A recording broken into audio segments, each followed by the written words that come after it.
নমস্কাৰ বন্ধু বান্ধৱীসকল, বিবি ব্লগ আছাম চেনেললৈ আপোনালোকক স্বাগতম জনালোঁ। ৰঙিয়াত হৈ যোৱা অধিৱেশনৰ কিছু অংশ চাওঁ আহক এই ভিডিঅ'ৰ জৰিয়তে।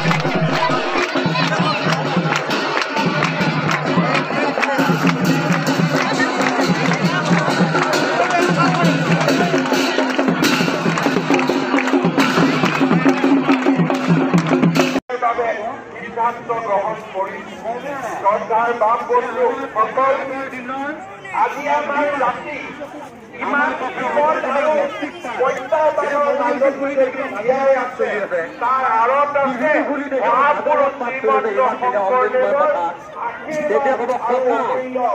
তুমিতো আগৰ দিনত এমনি পাছ এইবিলাক কথাটো আমাক তুমি এদিনো কোৱা নাই।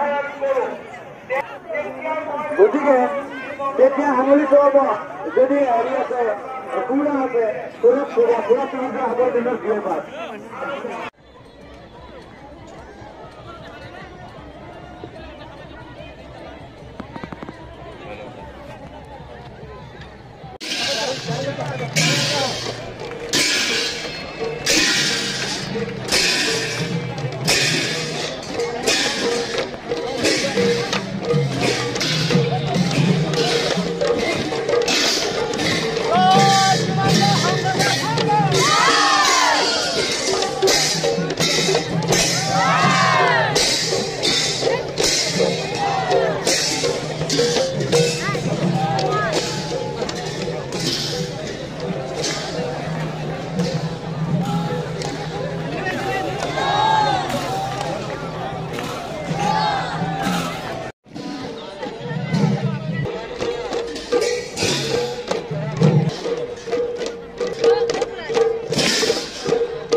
শ্ৰীমন্ত শংকৰদেৱ সংঘৰ লক্ষ্য উদ্দেশ্য সম্পৰ্কে তেখেতক ক'ব।